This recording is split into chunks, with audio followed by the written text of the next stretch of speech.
Modern walls and pillars. Lesson 1. Clay hollow blocks.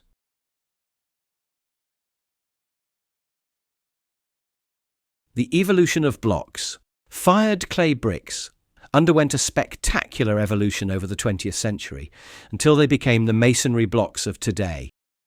Taking advantage of the technological advances in mass production, the main directions of innovation have been towards better thermal insulation and faster and more efficient construction. First, the holes appeared in the bricks, as the air cells provide the bricks with excellent thermal insulation properties. One of the following steps was to increase the height of the bricks, resulting in fewer courses to build, speeding up the construction process. The increase in the number of cells, and thus the cell ratio, further increased the insulating properties. At the same time, sizes continued to increase as the large number of cells significantly reduced the specific mass. For most manufacturers, the height has remained constant at around 23.8 centimeters, assuming a mortar thickness of 1.2 centimeters and thus a vertical grid size of 25 centimeters. The blocks have also been widened in both directions, further facilitating construction. The 30 centimeters thick walls should be placed in a header course instead of a varied brick bond. The mortar void appeared in many blocks, making vertical joints unnecessary.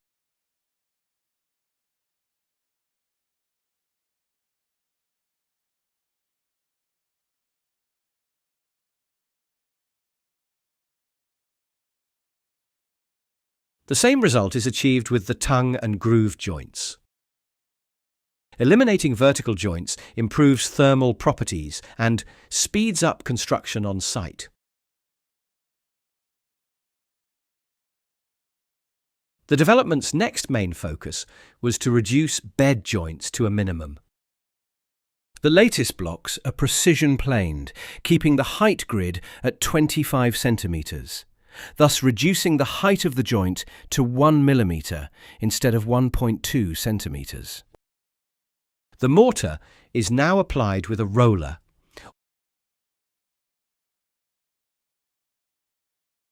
or adhesive foam strips are sprayed between the courses.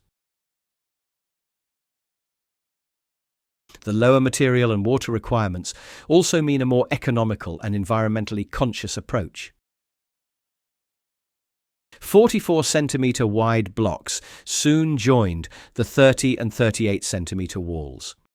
The EU's current requirement of the required U value can be met by a wall built of two types of blocks without thermal insulation. A tongue and groove, 44 centimeter wide, precision block with an innovative cavity system. A tongue and groove, 44 centimeter wide, precision block with a core that has internal rock wool cells instead of air cells. Thus, the thermal insulation is integrated inside the block.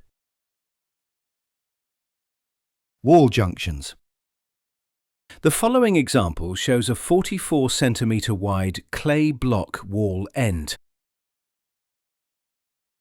a wall corner, and a T connection with another 38 centimeter thick wall.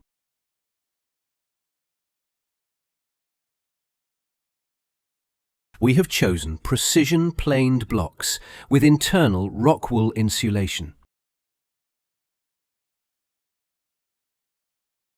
For the masonry, we follow the general rules of good wall bonding. First, we figure out how we will solve the critical wall junctions. Wall ends.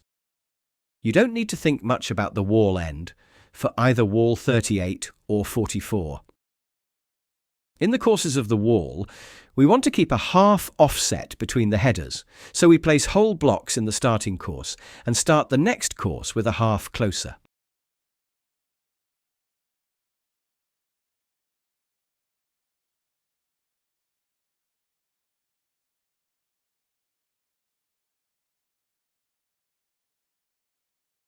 Wall corner. One course goes out to the corner at the wall corners, and the other meets it from the side. In the next course, the same happens in reverse. The goal is to have a whole block above the connection joint to connect the turning courses with the joint in the middle. This course still needs to tackle 32 centimeters of the 44 centimeter wall thickness. It is done with a 19 centimeter and a 12 centimeter closer, with their cut sides facing each other. The 1 centimeter gap between them is filled with adhesive. Then, for the finished corner, we place the whole blocks in the other direction. In the next course, in the opposite direction, place blocks 19 and 12 from the corner and the whole block to create the junction.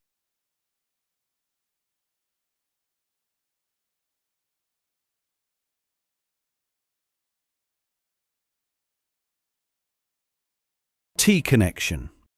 For T-connections, we think similarly as for wall corners.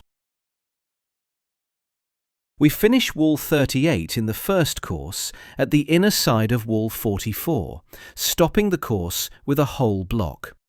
While in the course above it, we will reach the opposite, outer side of wall 44. Still in the first course, in wall 44, whole blocks should be placed with their centres lying on the sidelines of wall 38 to ensure a proper tie-in. To the remaining part, a bat of 12 centimetres should be placed, and the joints on both sides should be filled with adhesive.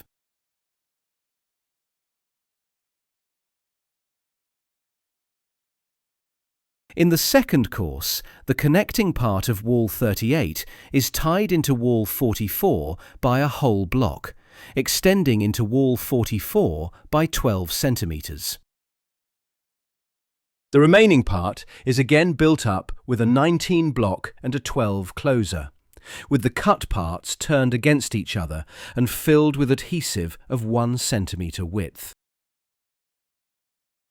In the second course of wall 44, the blocks are laid in 2 directions, with whole blocks on both sides of wall 38.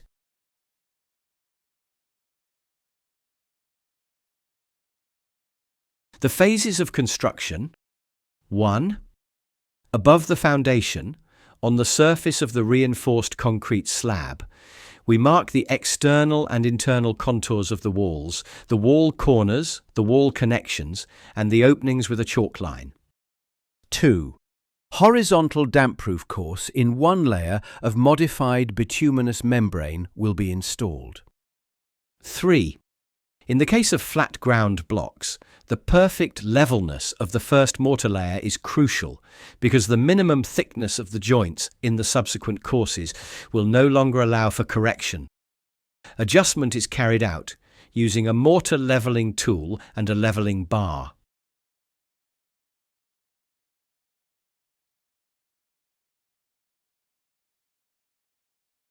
The base layer of mortar is 2 to 3 centimetres thick, on which the setting points must be marked again. 4. Next comes the positioning of the leads, which are adjusted with a rubber mallet and a level.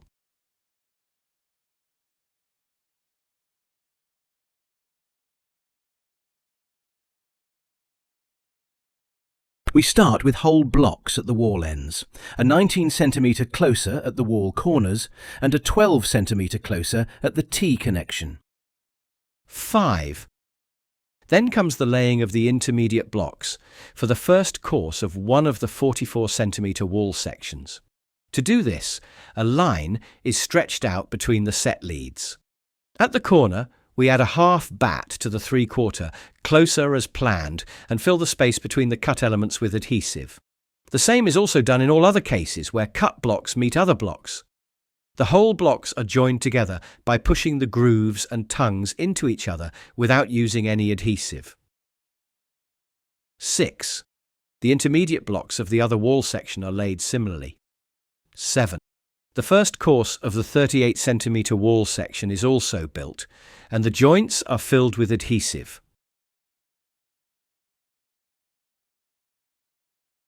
8. The second course also starts with the laying of the leads.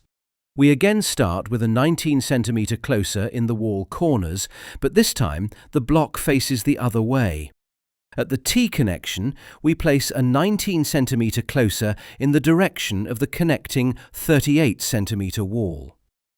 At each wall end, a half closer is now placed over the whole block.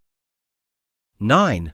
In all other respects, we will continue with the same masonry work as before.